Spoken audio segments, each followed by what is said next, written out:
This is WKYT This Morning. Good morning, I'm Rebecca Smith. Go ahead and hoop and holler all you want. It's Friday, and I'm Bill Bryant, and we're glad you're with us here on December 18th, a week until Christmas morning. And now at 6:30, after nearly 2 years behind bars, Richie Farmer is being released from prison today. But he's not finished serving out his sentence just yet. A crime alert to tell you about in Lexington. A woman says she was sexually assaulted at the UK Arboretum. And the force has awakened. We'll be catching up with the Star Wars fans to get their reaction to the latest movie. Only a couple of flurries here and there this morning, and that goes for this afternoon and evening too. So throughout the day, you could see a few flurries. Not a big issue, but that does put you in that Christmas mood as we are a week out, sitting in the 30s. That goes for this afternoon and this weekend. I'll show you a big cool down and also a big warm up toward next week coming up. All right, let's get everybody up to the minute on the news. Well, just into our newsroom right now, police investigating a deadly crash in Breathitt County. Jackson police say it happened about 1 o'clock this morning at Highway 30 West and Chick Little Road. It is a two-car crash. One man has been killed. That person's name has not been released at this point. Police say they do not expect to be filing any charges. You can stay up to date on this story and all of our top stories by downloading the WKYT News app.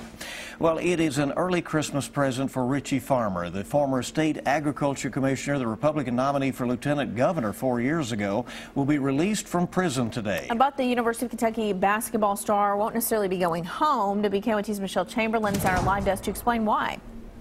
Yeah, Guthrie True, Farmer's lawyer, told USA Today of Farmer's release to a halfway house, "I would imagine they'll give Farmer some flexibility. He'll probably be allowed to spend Christmas with his boys." Farmer is expected to head to a Kentucky halfway house today. Farmer has been in prison in West Virginia after agreeing to a plea deal, which he accepted responsibility to using state resources for his own benefit during his time as the state's ag commissioner. Farmer was found guilty of 42 ethics violations, including having state workers build a basketball court for him at his house. Farmer had to repay more than $100,000 in restitution. Now, according to the Federal Bureau of Prisons, Farmer will be under strict supervision while at the halfway house. He will be allowed to go out to find a job. He's scheduled to be released in March. At the live desk, Michelle Chamberlain, WKYT. We have a warning this morning from police after a woman says she was groped at the UK Arboretum. The victim says a stranger grabbed her backside as she was running on the paved track. She says the man then ran toward the parking lot. UK police say the suspect is about 20 years old. A grand jury has indicted the mayor of Paintsville, the mayor there, Bob Porter, and former Utilities Commission General Manager Larry Harold. Each face 2 counts of theft of government property. Investigators say that Porter failed to pay more than $7,000 for utility services at his homes. They say Harold helped with that. Investigators also say Porter used city money to pay for personal expenses, and they claim he made false statements to the FBI. Porter could not be reached for comment for our story. Police in Laurel County are looking for the hit-and-run driver who seriously injured a pedestrian. Deputies say Willie Hubbard was walking on Highway 552 when he was hit by a car. Now, this picture here shows some of the debris that was left behind by the car. Investigators hoping that that debris can help them track down the car and the driver. Deputies say Hubbard has been flown to UK hospital and had serious injuries. New this morning, a former Johnson County social worker is accused of lying to get prescription pain pills. A grand jury indicted Melanie Davis for theft of a controlled substance, abuse or exploitation of an elder, and impersonating a public servant. Police say she lied to an elderly woman and told her she was still a social worker. Police say Davis then picked up prescriptions for that woman and switched some of her hydrocodone pills with Tylenol. Time this morning is 6:34 on WKYT, and for the first time, Rowan County Clerk Kim Davis is opening up about her meeting with the Pope. She sat down with EWTN, a Catholic television network. Davis received worldwide attention earlier this year for refusing to issue marriage licenses to same-sex couples, citing her religious beliefs. She met with Pope Francis at the Vatican Embassy in Washington during his trip to the United States in September. The Pope walks in and he holds out his hand, so I shake his hand and then I pull him in and give him a hug, a one-armed hug, you know, and he hugged me back. And then we broke away and he was standing, he said, "I want to thank you for your courage and ask you to pray for me." So he still had his hands out like this, and I took his hands in my hands, and his hands are so soft. I took his hands in my hands, and I said, I will pray for you, and I ask you to pray for me. Davis says she is sharing the details of the meeting because she hopes it will encourage others who share her position on same-sex marriage. But in a statement in October, a Vatican spokesperson said that the meeting should not be considered a form of support as far as the Pope showing his position on the issue. Well, a Scott County man faces more than 24 charges related to child pornography. The Kentucky Attorney General's Cybercrimes Unit arrested Robert Jackson at his home in Georgetown. Investigators say they found a laptop in his home that had hundreds of child porn files on it. Movie theaters all across the Bluegrass were packed with fans last night, all there to see the new Star Wars movie. The question is The Force Awakening yet? You know, it's still early for those who were out late. Right. Theaters in Lexington started showing The Force Awakens at 7 o'clock last night, and the last movie wasn't over until 2:30 this morning. WKYT's Mike Byer is live in Lexington with some fan reaction. Good morning, Mike.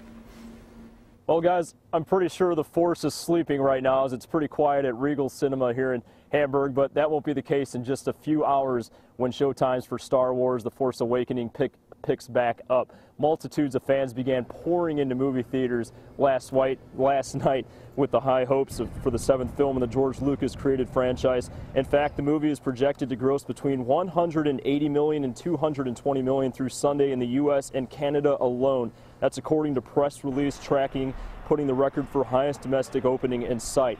$30 million of the projected gross is expected to come from IMAX alone. The current IMAX record is $21 million for Jurassic World.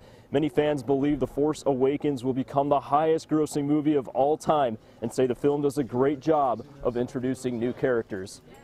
The Force Awakens is primarily about the new characters. The older characters are really only in the film maybe about 10-15%. So other than Han Solo, he does get some decent screen time, so it'd be nice to know him, but you don't have to know them. Meanwhile, Thursday night's box office estimates are set to be released later this morning, and that's when fans will begin pouring out to movie theaters like Regal Cinemas here in Hamburg. The first showing is in 3D. That starts at 9 a.m. and then 10:30 a.m. in standard showtime. For now, live in Lexington, Mike Byer, WKYT. All right, Mike, thank you very much. And two avid Star Wars fans celebrated The Force Awakens by exchanging vows. I now pronounce you husband and wife. May your love last longer than a Sarlacc's digestion. What? Yeah, okay. The space-age love story between Caroline Ritter and Andrew Porters became official on the Hollywood red carpet, with Darth Vader as the father of the bride, R2-D2 as ring bearer, and their friend Obi-Wan presiding. Hollywood seemed a galaxy far, far away for the couple. They flew 7,500 miles all the way from Australia and camped out along Hollywood Boulevard for nearly 2 weeks to secure a spot for the movie's opening night and their big day. I sort of said to him, if I'm going to get married, this is a perfect spot for me. And he wanted to get married, so he's like, yeah, let's do it.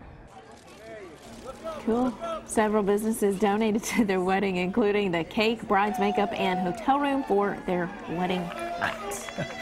So many great stories really out of this, and I think the most interesting thing is the fact that you know, it is so intergenerational. There are so many young folks who are you know, new to Star Wars, and then there are people in their 50s and 60s out there. Oh, you should have been here yesterday, you know. And so many dedicated fans, they can tell you quite an earful about Star Wars. Just ask.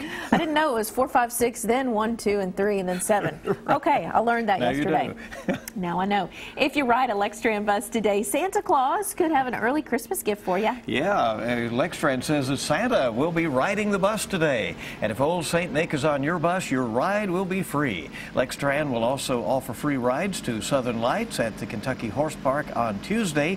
Those buses will leave the Transit Center in downtown Lexington Tuesday night at 7.